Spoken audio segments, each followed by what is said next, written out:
కుమ్మరి, నీ చేతిలోనే మా జీవమున్నది.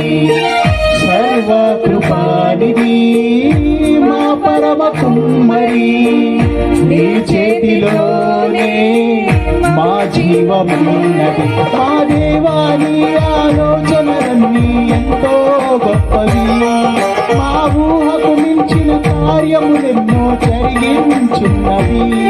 మా దేవాని ఆలోచనలు